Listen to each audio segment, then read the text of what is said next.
Listen, folks, success is hard. It's really hard. There are nothing but difficulties in achieving your goal. We just need to get that part straight. It's not easy. It's hard changing your life. It was very difficult to pick myself up each day believing that I could do it. There were times that I doubted myself. But I got news for you. Having lived in a car for 3 years, being not successful is hard too. Now here's the difference between the two hards. When you are not successful, there are no options. You can't decide where you're going to dinner. You can't decide if you're going on vacation. You can't decide what you're going to eat. On the road to success, it's hard, but it creates options for you. Many of you know that God will make things uncomfortable to get you out of your comfort zone, to put you in a place of purpose and destiny where you can stretch your gifts that you didn't even know you had, to rise to the height of your calling and soar above your adversities and fly like the eagle you were created to be. And here's what I want to say to you. For those of you that have experienced some hardships, don't give up on your dream. God has an incredible life for you. But you got to be willing to go through something to get to it. Success ain't free. They ain't passing out money, man. That ain't how this works. You got to go get it. But in order to go get it, you got to want something. You got to have stuff you dream about. Being successful is not an accident. You know what I can't stand when I hear Christians say, if it was the Lord's will, I would have had some money by now. No, you can't dump that on God. And you can believe in God all you want, but if you don't work, man, it ain't gonna happen. He said faith without works is dead. I'm just asking you, man, to try something new. Now, you might not want this life. You might not want what it takes to get here. But if you want this life, you got to put in your work. Now, if that ain't what you want to do, then good luck. You keep doing what you've been doing, you're going to keep getting what you've been getting. I would try something else if I was y'all. Too many people in society fall back on the word luck, not knowing the circumstances of someone else's success. You see people who do big things and you automatically say, wow, that guy's so lucky. And let me tell you how insulting that sounds to somebody who has literally grinded to build something worthwhile. Don't say, wow, that guy's so lucky. Say, hey, that's a fortunate dude. He's very fortunate. When you say, oh, that guy got lucky, you're telling the universe and you're telling yourself subconsciously that you believe that you are not in control of your circumstances. And guess what? If that's what you believe, you aren't. So I'm going to ask you guys to please stop using the word luck when you talk about other people's success and use the term fortunate. It's going to help you out and it's going to make you sound like not an asshole, okay? But going to work every day, grinding your ass off, and then becoming a multimillionaire, that's not luck. That's action and result. That's not luck.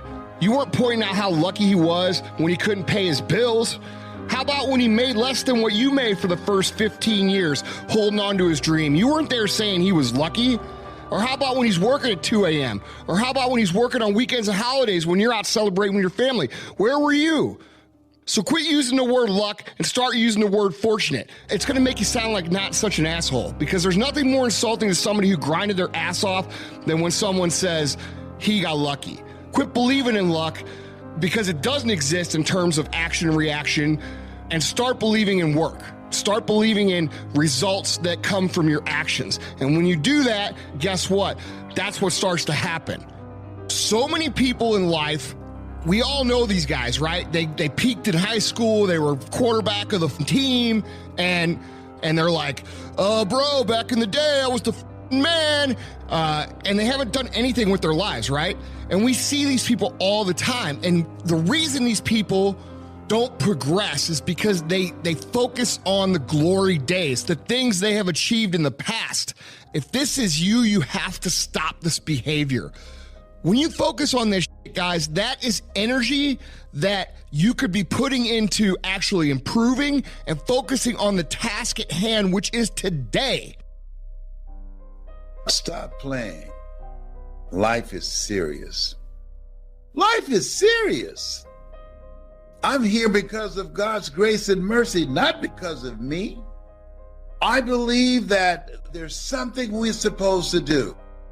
I've made a lot of mistakes, but for some reason, God saw fit for me to still be here. There's one thing that I did that was right. I kept using my gift. You have a gift.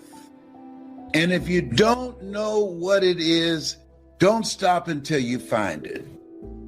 And I kept looking for ways in which I could use my voice. And I didn't know that it was my superpower. But because I did not believe in myself, for 14 years I sat on the sideline. In life, when you don't have enough courage and insight to know that where you are is not your rightful place, life will move on you. And I'm saying to you, if you've had life snatch the rug out from under you, it's not over until you win. Listen, everything that I've experienced has caused me to be this person that I'm still here. The good, the bad, the ugly, everything. I'm still here. I'm not taking a dirt nap. 4th stage cancer. I'm still here. And I'm not through yet. The best is yet to come. It's the best day of my life. And don't judge what the possibilities are for your life based upon where you are right now. Your true place is where your thoughts can take you. Say that to yourself. This is my time. Even if you don't have no money to rub together, in order for you to reinvent yourself, you got to let another mind be in you. Because the mind that you now have does not serve you. You have greatness in you. And you just got to stop playing around and get serious. People that are serious, always looking for a way to win. What if all of us, when something happens to us, rather than say, I can't do it, I don't have the money, I don't know the right people, what if all of us decided that's what life is about? Keep moving. You face no's and rejections every day. Keep moving. People get more excited about a sporting event than the life that's in them to manifest their greatness. That's the reason that Dr. Miles Monroe said, rob the cemetery of your gifts. Most people are mentally dead. They're just following the crowd, following the follower. There are forces and systems designed to destroy your sense of self. And in order to get out, you got to be hungry. My message is not for everybody. It's for people who've said, as I said one day, there's got to be more. Stop playing. Get serious. People get hung up on the fact that I'm not a millionaire yet. But hold up, man. There's joy in the journey. How about if you celebrate making $50,000 a year? Don't you remember when you didn't have that? See, there's joy in the journey. People get bogged down with I ain't a millionaire yet, and they remain unhappy. And now you block all the rest of the blessings God got for you. The more you're grateful, the more he gives you to be grateful for. He's not gonna keep giving you stuff if what you got you can't handle already. You kill more blessings by not being grateful. That's the #1 blessing blocker, lack of gratitude. You know what I learned? You can't cry about what's on your plate when your whole goal was to eat.